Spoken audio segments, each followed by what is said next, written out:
Welcome to the Mike and Allison After Hours podcast with your hosts, Mike Sheila and Allison Haas, talking business with real business owners in the Mid-Atlantic region. Today's episode is sponsored by Advantage Industries. When you need business technology, get Advantage Industries to protect and promote your business. To learn more, go to www.getadvantage.com and schedule your first meeting to see if you qualify for a free network scan. Hello, everybody, and welcome to Mike and Allison After Hours. I am your host, Mike Sheila, and with me is the always gregarious and often scintillating Allison Haas. Allison, how the heck are you today? Good morning. I'm going to start needing a thesaurus and encyclopedia to know what you're saying. Thank you. I told you I'm going to work hard, bring new adjectives every week. I was laying in bed last night going, how am I going to describe Allison this week?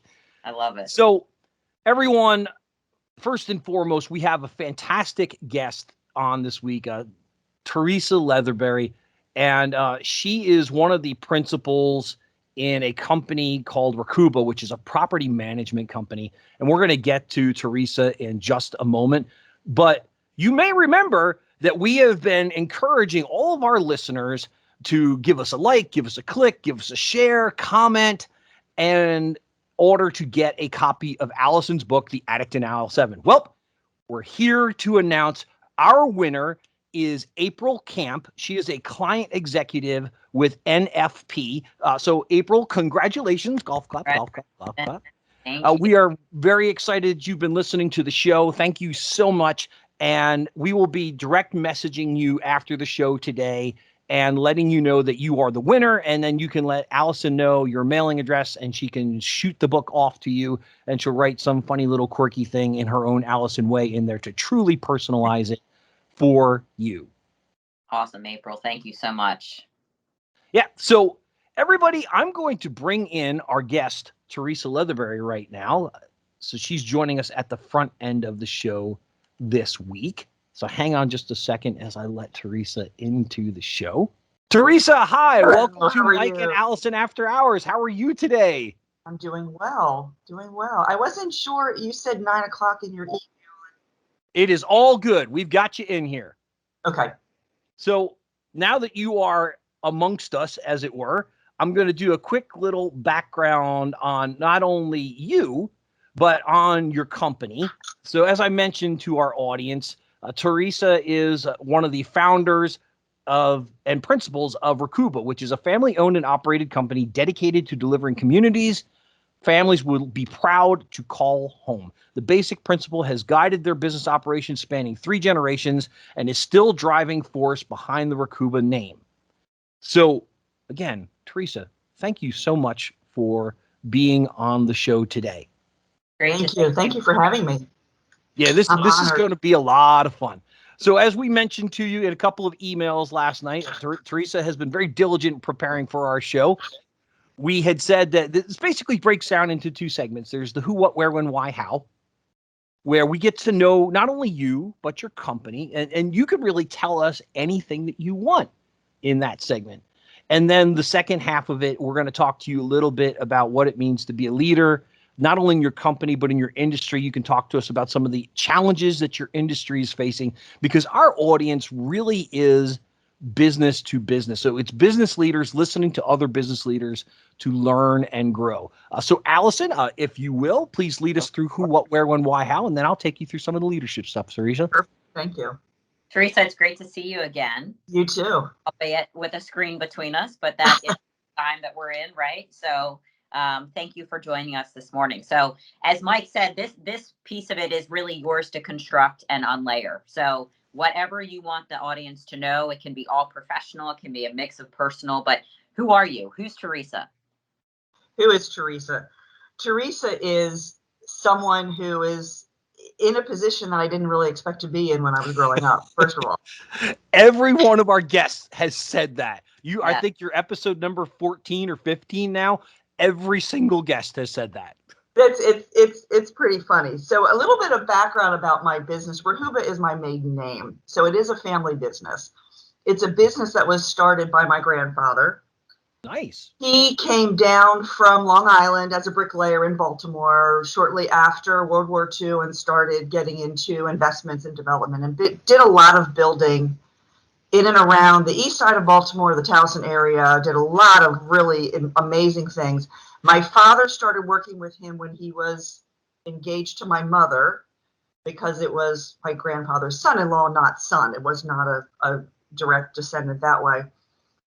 They did a lot of great things in, like I said, in the Towson area on the east side of Baltimore, a lot of building and developing. Then there was a family riff, so to speak. My mother and her two sisters in real estate, bankruptcies, things go bad. It happens all the time. And that just really ripped the family apart.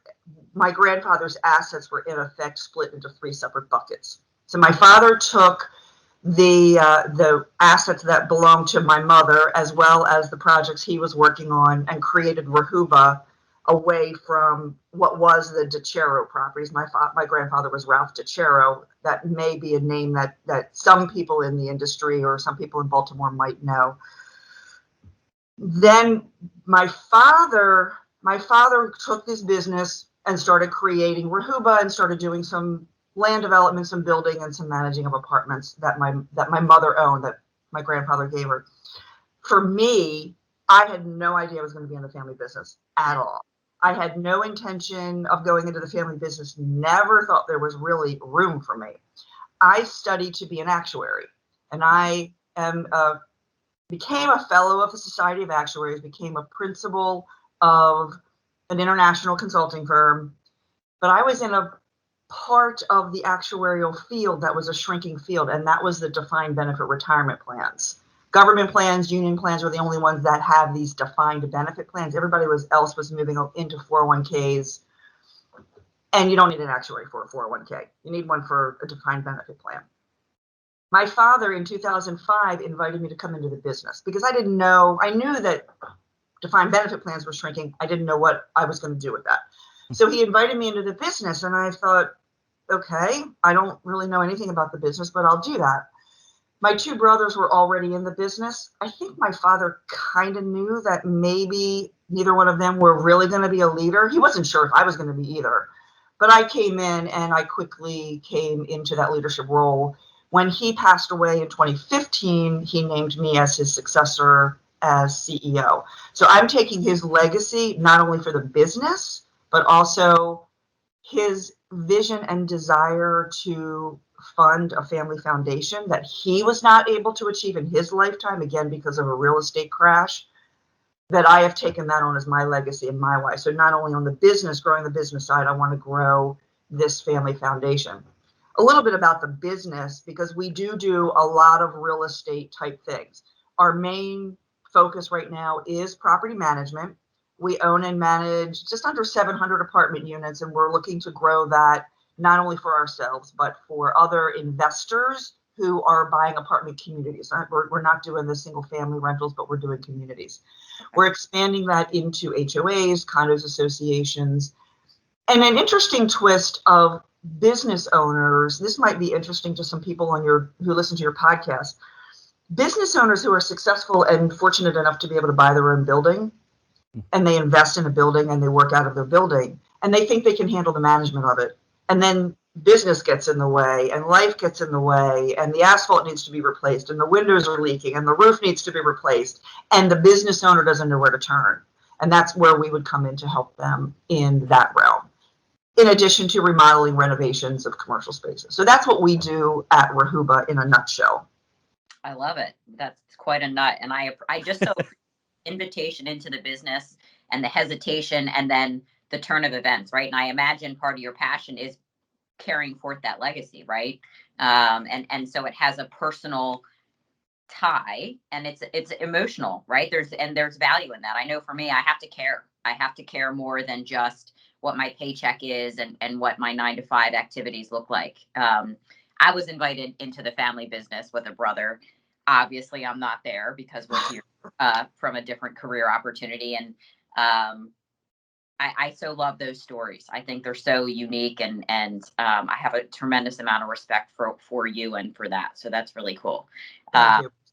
So you talked to us a little bit about what, where is this taking place? Is it Baltimore County? Is it Maryland? Is it DMV? Tell us about where these properties really are. We're focusing now on the Baltimore and some of the surrounding counties. Carroll County, our headquarters right now is in Carroll County. Mm-hmm. Focusing on Carroll County, we have one apartment community in Carroll County, Baltimore County, Howard County, and we're also expanding into Frederick. We have another community in the city of Frederick. That's our newest acquisition. The family likes the Frederick market for multifamily, and I can see why. It's definitely a growing market. Absolutely. And we really feel like there's a lot of opportunity there. We purchased a almost Class A property in the city of Frederick at the end of 2019. We did turn it around a little bit. The prior management companies was struggling a little bit. The residents weren't completely happy with them. We came in within about 6 months, and I give a lot of testament to my team who really, really cares about their residents. We've turned our reviews and our ratings from an average of a C up to an A in about the time of 6 months. The people love being there. They love how we care for them. And I think that's what we like to take to not only our other properties that we'll invest in, but for anybody else that we would be working for to take care of their properties, their residents. That just leads to an increase in the value of the property.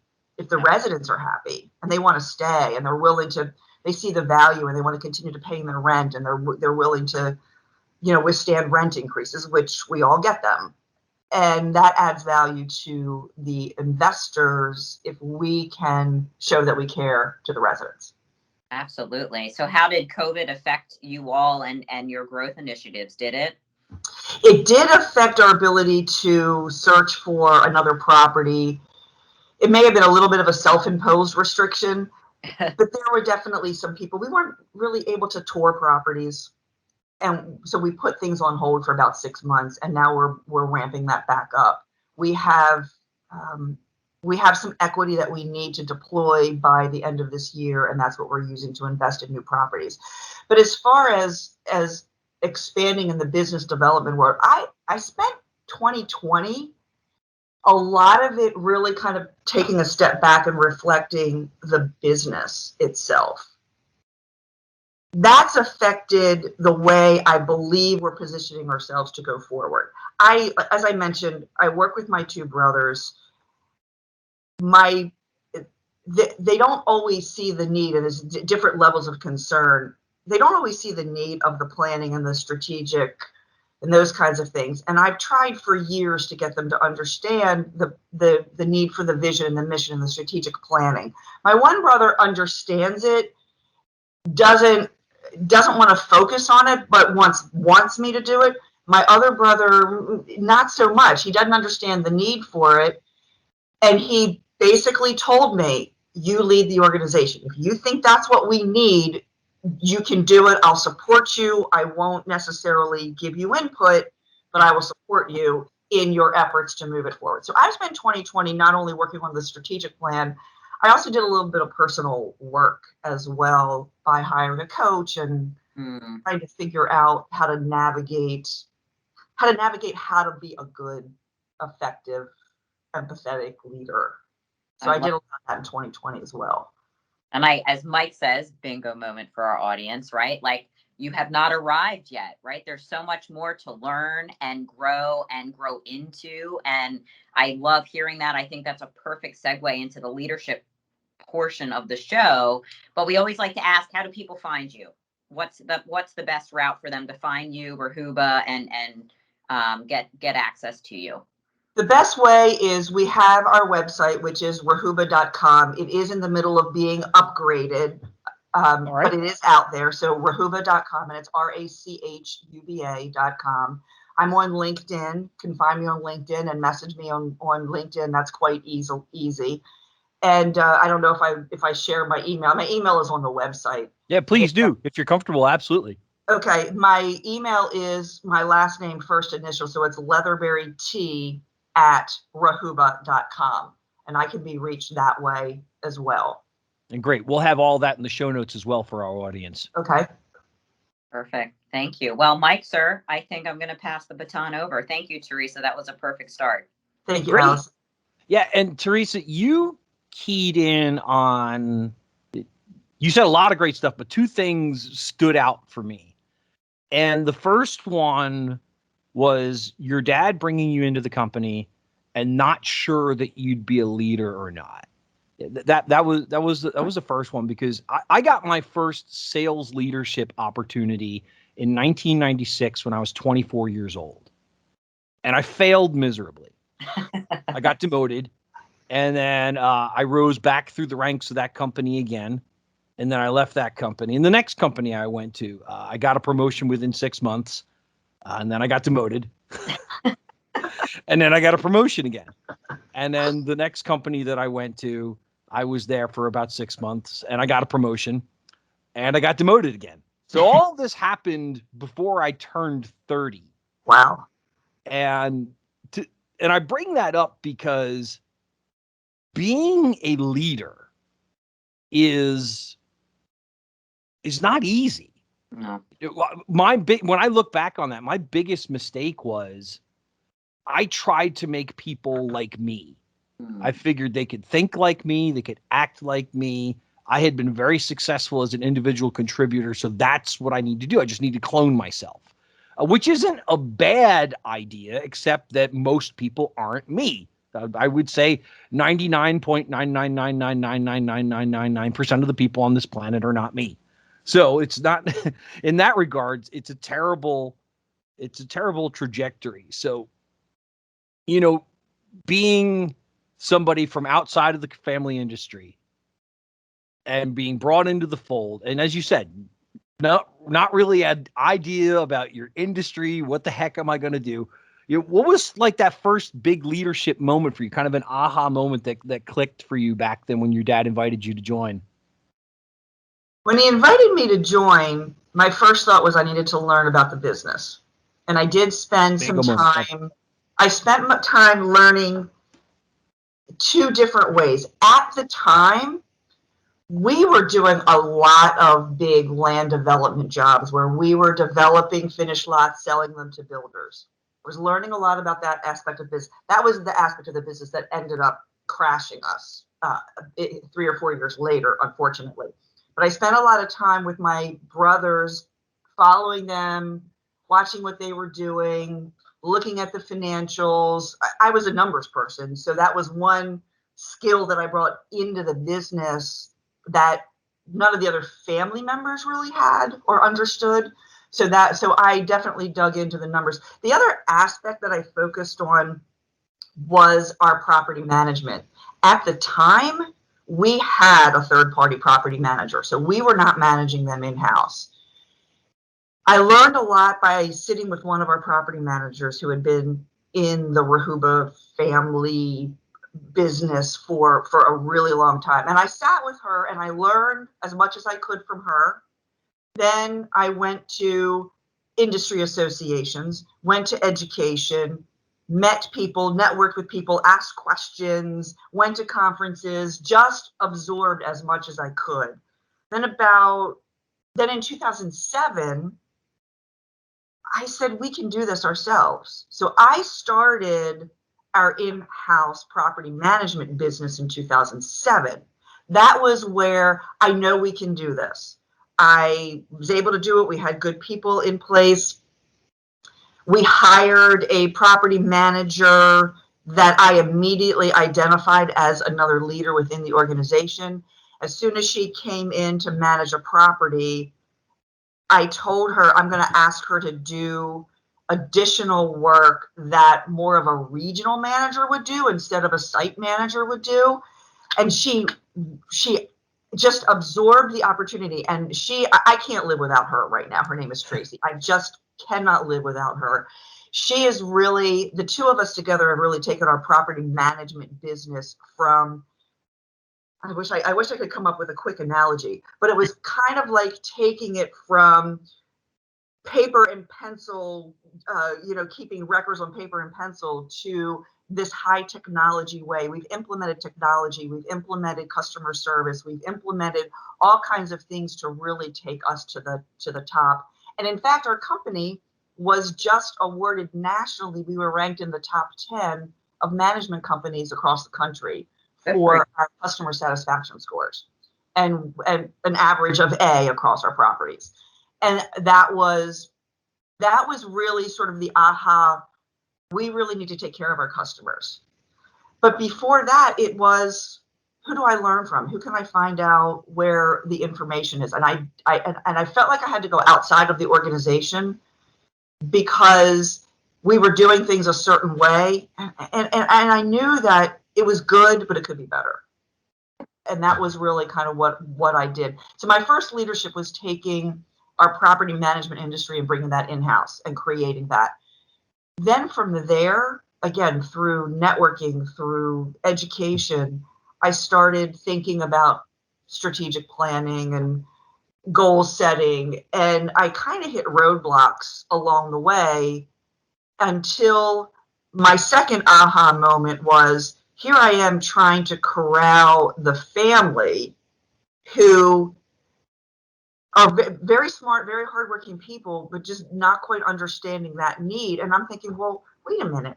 I've got this leadership team below, like right level below me, and I'm not including them. So there was my second aha moment. What I did in 2020 was, strategic planning is going to be from me and the second level.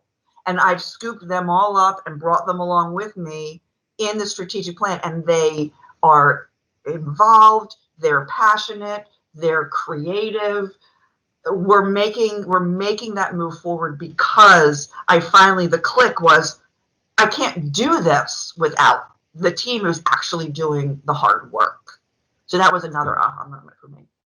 I think that's, and then you make them feel valued, right? And I think, having come from a family business, that can be a sticking point, right? Because the other employees often feel like other employees, right? And it's just a dynamic that sometimes you can't get around. So what a huge move for you to show them through action that they value, and then now they can pour themselves into the business because you've given them permission, right? You've let them feed them. That's awesome.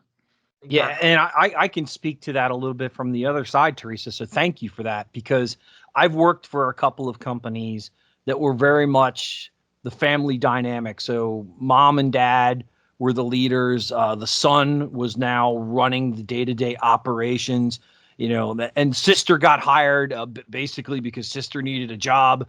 And not that she didn't bring useful things to the table, but sister's background and credentials really didn't reflect any of that. And there were plenty of times that I was like, so because my last name isn't the name of the company, I am not valued. So it's a tricky line to walk. And it sounds like you approached it with empathy and compassion, and that's been a big key to your company's success. And you said another thing that reminded me. A couple weeks ago, I saw an article in the Baltimore Business Journal that gave some credence to you through the Leukemia and Lymphoma Society, that you are a nominee. What an incredible honor. Allison and I are very passionate about serving in the community, finding your niche, finding your cause, the thing that you care about. Everybody listens to the show knows that I have a 15-year-old son with autism, and I do a lot of work in the autism community. Allison's mom has MS, and so she's involved in that organization. So my question to you is, how did this nomination come up? Because I know it's not easy. I've spoken to the people at the Leukemia and Lymphoma Society. They don't just hand this out. There's a lot of expectation that comes with. Right. I was invited. I'm not even sure who kind of nominated me to be part of this team, but I immediately latched onto it. My father died from lymphoma. So there's definitely a family connection. My father's uncle died of leukemia a long time ago. And right now, my younger brother is fighting multiple myeloma, which is another form of blood cancer, and there's no cure for multiple myeloma. There is definitely that family connection. We've been impacted by this terrible blood cancer disease. Getting back to giving back to the community, my father was always involved in the community. He instilled in me that love. And when we wanted to start the family foundation, we talked about it before I actually started working for him. And he and I discussed it, put it in place. The rest of the family, again, didn't understand the need of building a corpus of assets to give. It was, oh, if we want to make a donation, we'll just make a direct donation, not understanding the long-term impact of creating a foundation. So again, my father and I were in sync. Bingo moment. My father was the one who really got me involved in certain organizations. I was on a young professionals group for the aquarium called the Aquarium Advocates. That was my first community involvement. Then he got me on. Sounds so fun. It was a lot of fun. And then my second involvement was he got me on the board of my high school, Notre Dame Prep. He was on the board forever. He was very close to the headmistress at the time. So that was my second one. My father got me involved in that. And then from there, I've met people and I've been able to do a couple of other things. One of the other things that I'm really proud of that I did in 2018 was for the Alzheimer's Association. We don't really have a connection for the Alzheimer's Association, but through some networking that I had done, I was invited to participate in what's called the Memory Ball. And the Memory Ball, if you're familiar with that, the Memory Ball is basically a showcase where they find business leaders, pair them with a professional dancer, and you actually perform like Dancing with the Stars. You actually perform. That's great. Of course, it's really about raising money for the association. So that was my first kind of, spotlight raising money for an organization. And then on top of that, I had to learn a dance routine and dance in front of 900 people, which was really scary because I'm a terrible dancer. But I did. I raised a lot of money for the Alzheimer's Association. So I'm really proud because I have never done that before. So I was really proud that I raised $56,000 for them. Wow, that's a nice number. Deal. Well done. And then I got sort of the dancing bug. So I went back to the instructor, to the professional with whom I danced at the event. And I didn't, I slipped up a little bit. It wasn't great. My performance was good, but not great. And I went back to him. I said, look, let me figure this out. Let me do it better. So now I've been taking ballroom dance lessons with him since June 2018. We've done a couple of little competitions and stuff like that. So that's been a fun thing. But again, it started with that love of giving back to the community. And that came really directly from my father in all of the work that he always did in the community. Right.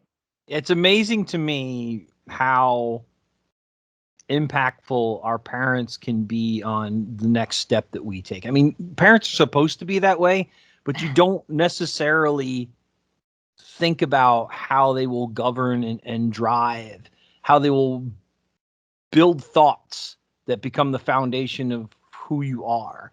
And on the one hand, I'm very different from my parents, but on the other hand, there's a lot of things that I have taken from them that I would not be the person that I am without them. And your involvement in the community, again, from a deeply personal place, I'm always so happy to hear that kind of connection. And I tell people all the time when I talk to them about how do you sell, how do you build a business, I'm like, get involved. Yep. You will meet tremendous people when you are involved, whether it's on a committee or a board of directors or however you get involved, however you volunteer. Those things pay huge dividends. First, making a deposit in the Karma Bank. You never go wrong making deposits in the Karma Bank. Very true. You sleep better, you feel better, you engage the world with a smile on your face. but all the professional opportunities that come out of that. So I'm hoping that our audience today, is writing that down and highlighting it and circling it and putting big flashy stars around it. Get off your butt and find something you're passionate about and dive in, because you will be amazed. These organizations want your help. And the more you offer the help, the quicker you will get into being in that frame, being around that circle of influence, and really starting to do some positive things. So Allison and I are book nerds. As I mentioned at the beginning of the show, Allison is a published author. Her book, The Addict in Aisle 7, we are giving that away to a listener, and she's going to get a DM a little later today from us.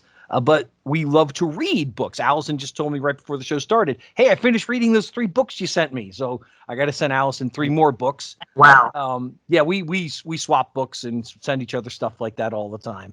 Allison and I have never actually met in person. That's the really funny part about our relationship. Funny. But we chat, we text, we call.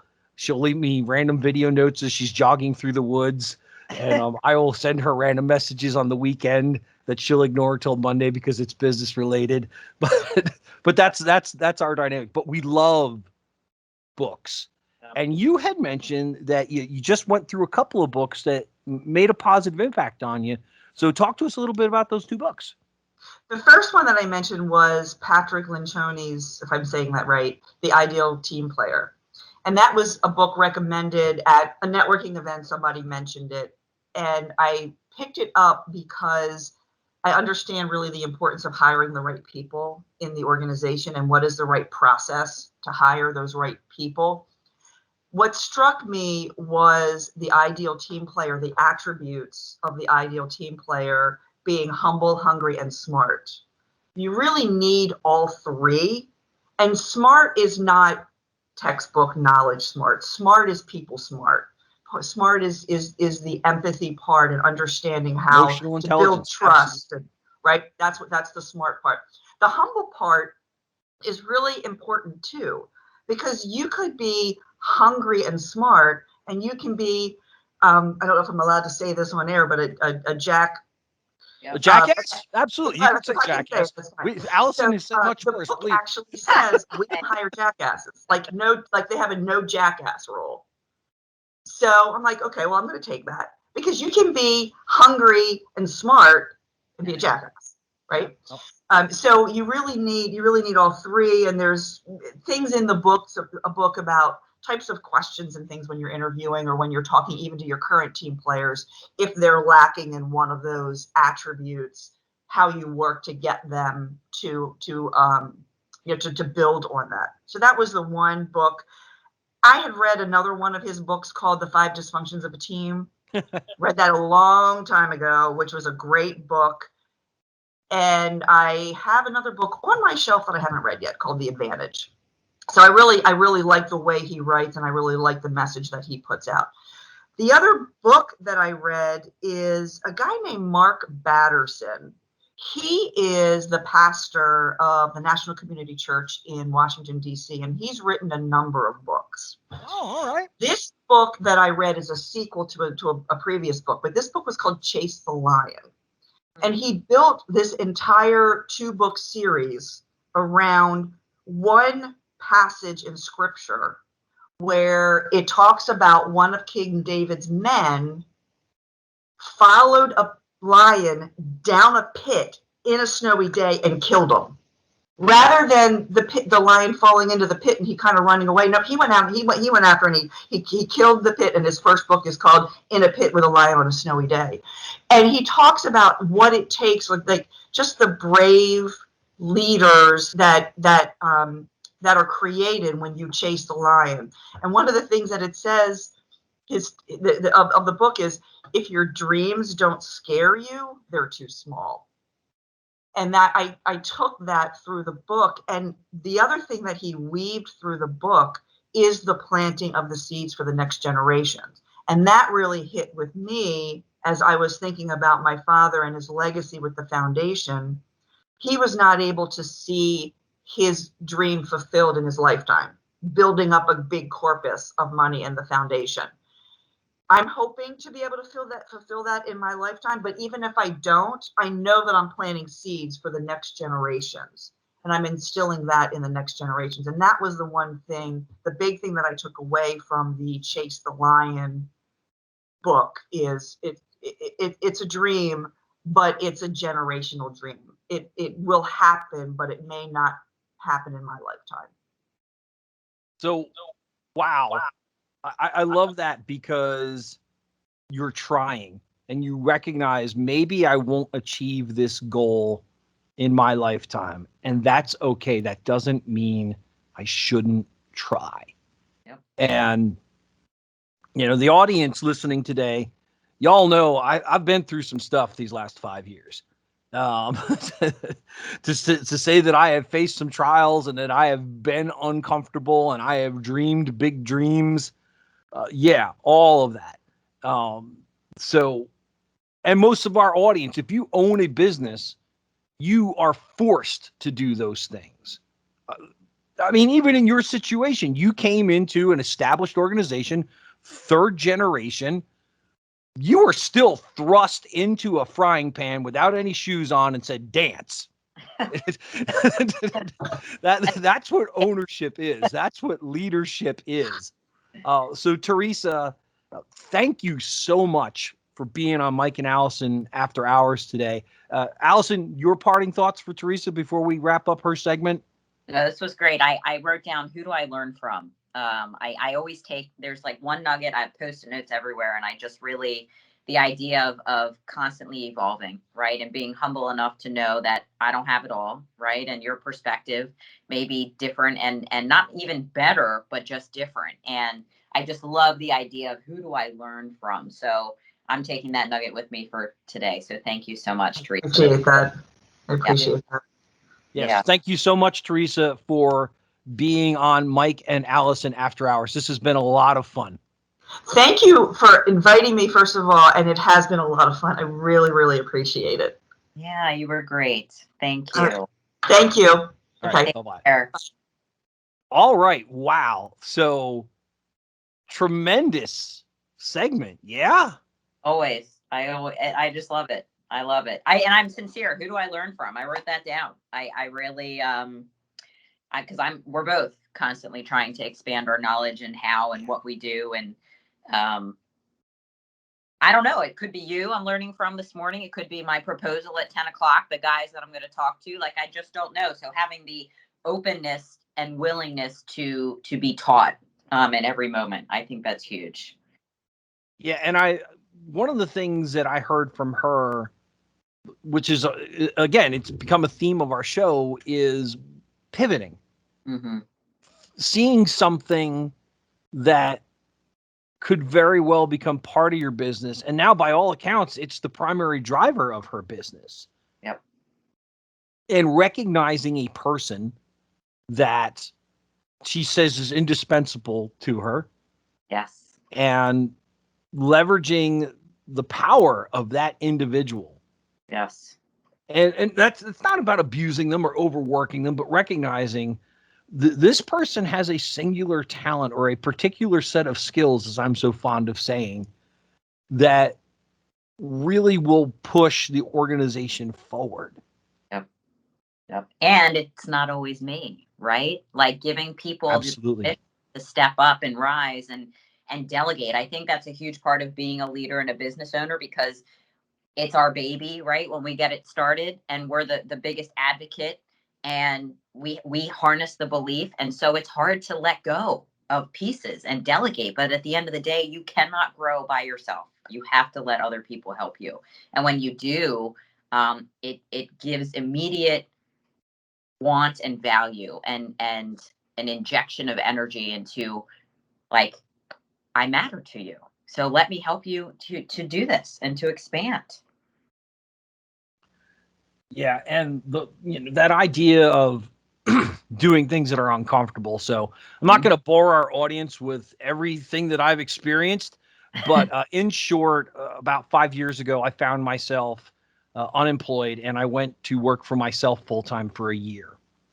And so my income was 100% focused on me going out and just finding clients and getting people to show up for my speaking events and booking speaking events and, being available and collaborating with partners. And I was exhausted, absolutely exhausted.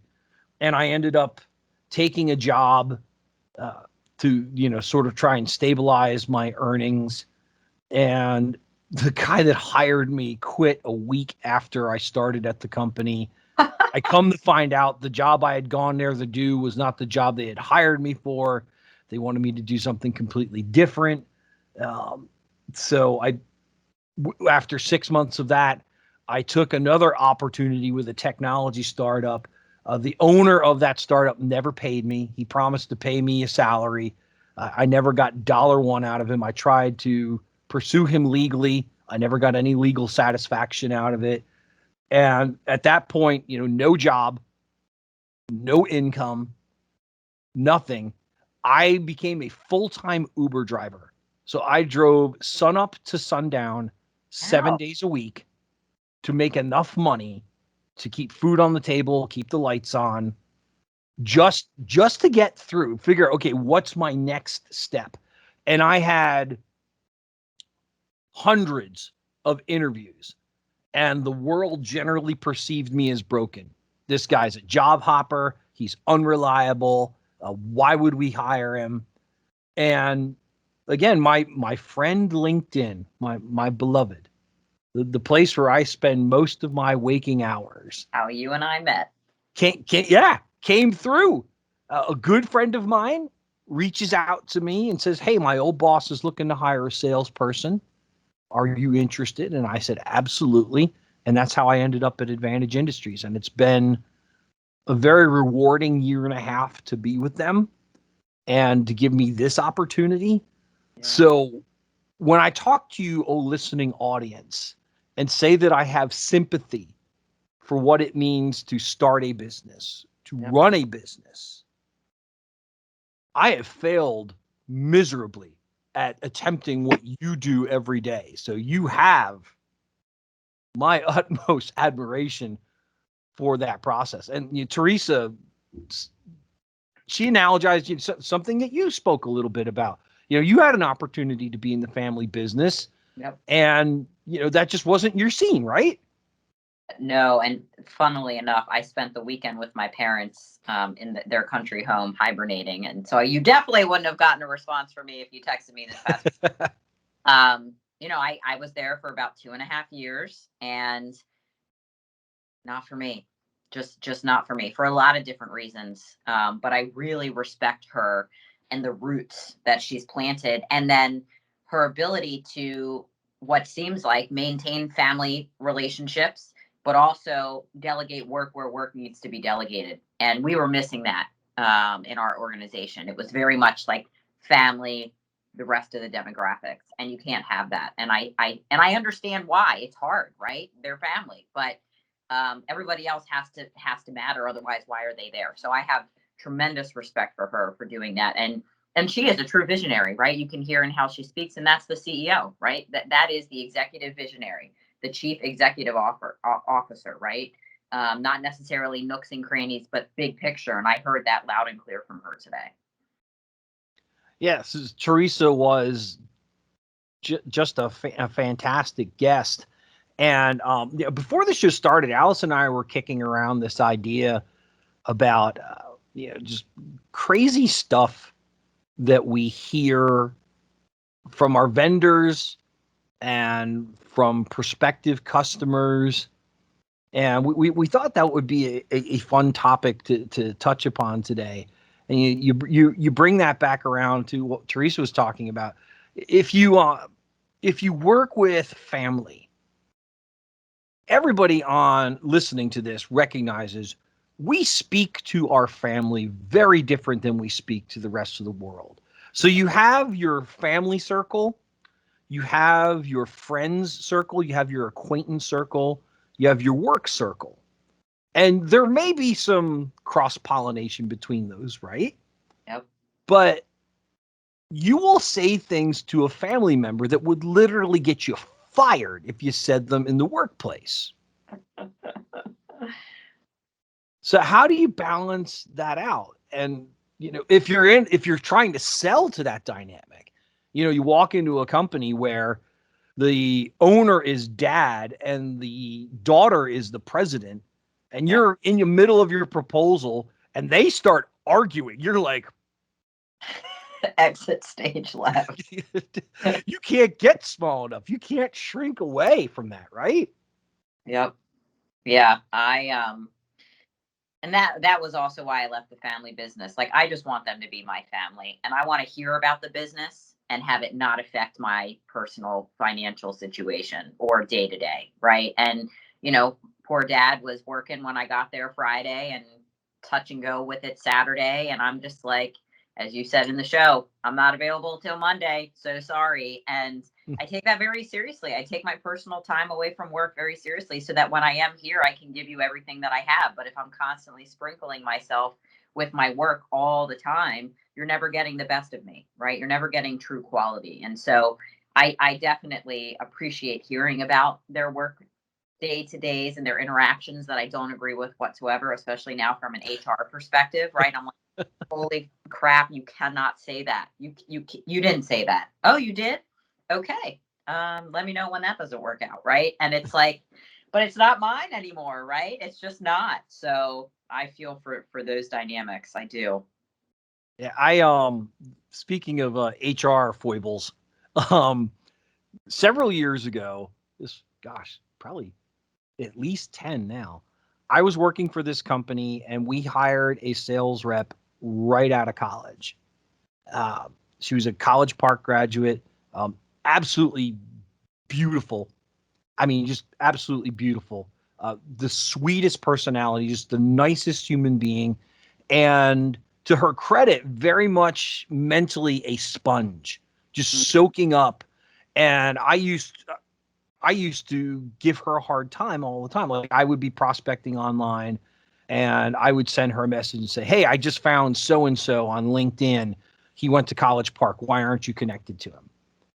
And at a certain point, it got to, hey, I just found another person on LinkedIn. Guess what? And she'd write me back, let me guess, they're a College Park graduate and you want to know why I'm not connected to him. I said, that's right.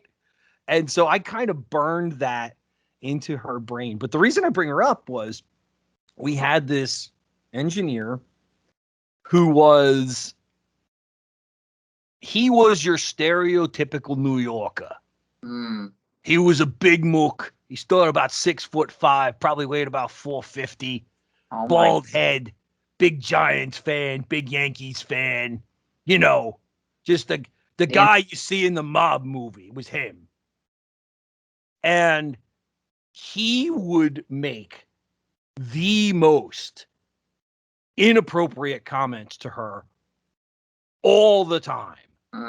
And every time he would say something, I would go, wow, Rich, it's been nice working with you. Yeah, right. Right. But now she just totally took it all in stride. Yeah. Like, she never said, you make me uncomfortable, shut up, Rich. She never did any of that. And what I learned after the fact was she had and still has tremendous emotional intelligence. So yeah, the things he were saying were wrong. They were inappropriate. But she said, you know what? I know he's not actually going to say or do anything. And frankly, her boyfriend, who's now her husband, is also a big guy, but not because he's fat, because he's literally chiseled out of a chunk of onyx. I mean, this guy's like Adonis, could bench press a car. Just incredibly, and I've met him a bunch of times. Great guy, and but really, really strong. So I think she had zero concerns about anybody messing with her. So I think she took some comfort from that as well. But as I've known her, north of 10 years, and they're married. They have a little girl now. She took off like a rocket because she had the presence of mind to understand when things were serious and things weren't. And, I mentioned all my failures as a sales manager early on in my career. I lacked that. I didn't have that. And That's I'm in a better place now.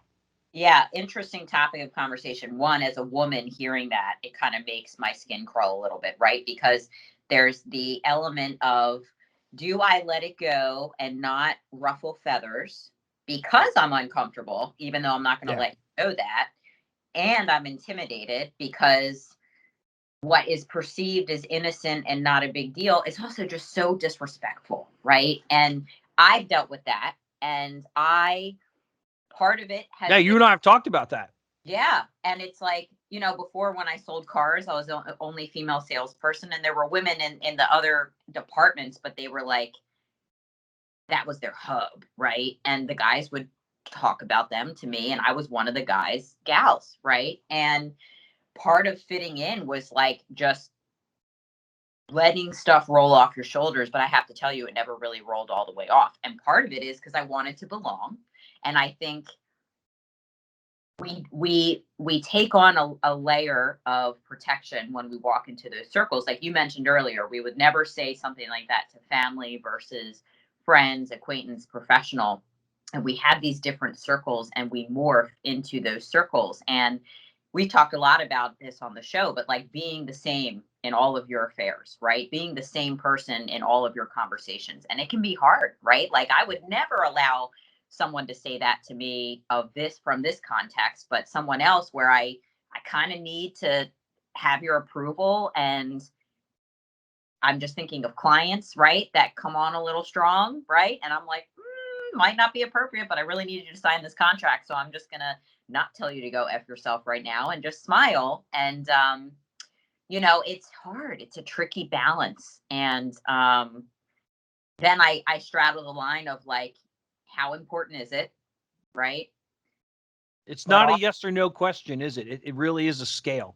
It is a scale. How important is it? And do I need to take my power back here, or am I avoiding confrontation? And like, it's such a blended answer. And like you just said, scale. And I think for those listening, per usual, we go off in a direction we don't intend. And I think a beautiful conversation ensues. But when you're talking to someone, and one of our guests, Patrick, said it, like, be the other person. How would it feel to receive this? Have the presence of mind to slow down long enough to hear what you're saying. And then also know if you're receiving it, like, how do I best take care of myself in this moment? And I'm learning too. And I think one of the reasons I'm becoming more successful is like, I can scale it in the moment and be like, I don't want that long term, right? I don't need that. And I work hard enough that I'm going to get something better to replace it, where I don't need to stoop down to that level and accept that. So clearly interesting topic for me. Yeah. And if we take it beyond the whole man, woman saying inappropriate stuff commentary, it crosses so many lines. And if you bring it back to emotional intelligence, and so again, early on in my sales career, I had things said to me. I remember right before I got demoted, we were on a regional sales call. So it was just the sales managers and the city vice presidents talking about our numbers.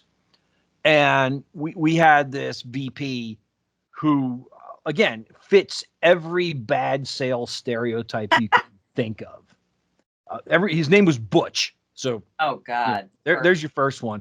But he looked like Leisure Suit Larry from the video game. He had the slick back hair and the white suit, and he was from Atlanta. So when he talked, he was kind of fast. And he was kind of, you didn't know he's necessarily what he's going to kind of say to you. It was just. But we were on a call one day, and again, my team was not performing well. And he got around to me, and I would listen. One thing I always did really well was the other sales managers on the team would give these excuses to why they weren't doing well. And in my mind, this isn't about excuses. This is about stating facts. So I would state my facts. I didn't give excuses. I didn't have excuses. My team wasn't living up to their expectations. And I remember he said to me, Mike, you've got to be the dumbest MFer I have ever met in my life. And I told that story to my wife, and she's like, how do you take that? I'm like, you know what? I consider the source. I have little to no respect for this man. So him saying that to me didn't matter a whole lot to me. Now, on the flip side of that, my city vice president, who to this day I am good friends with, if he said something to me that was even slightly offensive, I took it to heart. Yeah. If he came up to me one day and said, man, you're not being Mike Sheila today. I knew what that meant. Yep. And he was disappointed in me. And because of my love and respect for him, I took that to heart. So this other knucklehead calling me the dumbest MFer he's ever met, I didn't care about that. But that gets to that point, right? The circles, what you can and can't say, what has impact and what doesn't have impact. And if you're a business leader and you just rant and rave and you yell at people, nothing good's going to come of it. You're not going to get what you want. You're going to get the opposite normally. Well, no one will ever take you seriously or respect you, so that when it actually is of critical importance and you're trying to implement change, no one's ears are open, right? So, and it's like having that poise and a level of awareness of how to speak and communicate, right? You can say things directly without saying them meanly, right? So, same thing when my direct manager says something, I take it to heart, And How to Win Friends and Influence People is a great book, right? I read that, God, so many years ago. And I still think when I draft something, it's usually off the cuff. My first few sentences are exactly what I think. And then I add in a few buttered layers before that, like something nice. And even if it's all, I hope you had a great morning thus far.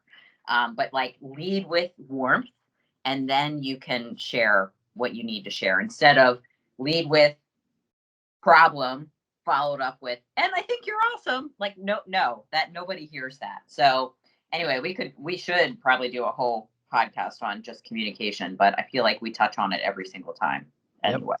And I'm going to make this one point and we're going to wrap up. How to Win Friends and Influence People. One of my favorite books. I've been through Dale Carnegie training twice. Absolutely love it. They did an updated version of that book, How to Win Friends and Influence People for the Digital Age. So if you have read the original, which I have read probably 4 or 5 times, get the Digital Age one. Lots of new content, lots of relevant content to the world that we live in today. So I'll put that one in the show notes too. Wow, we got like 6 books to stick in the show notes today. It's going to be a long show notes when I write it up. But so everyone, thank you so much. Again, to our guest, Theresa Leatherbury, thank you for being on the show. My wonderful co-host, Allison Haas, for always helping me break down the perspectives. And to you, our listening audience, whether you are listening on Spotify or iTunes or Podbean or Stitcher or TuneIn or Pandora or Audible or the 800 other platforms that we're on now, or if you're watching the show live on YouTube, we are exceptionally grateful for your listenership. And we have some great guests coming up in the coming months for you. I'm going to run down all of them. There's going to be a social media post coming up about it too, so you can see everybody that's going to be on the show in the next 90 days. You don't want to miss it. From Mike Sheila and Allison Haas, thank you for listening to Mike and Allison After Hours. And like I always say, people helping people, it's powerful stuff. Thank you for joining Mike and Allison After Hours. Tune in next time for another great business owner sharing valuable industry ideas. Want to be a guest on our show? Contact us at answers@getadvantage.com.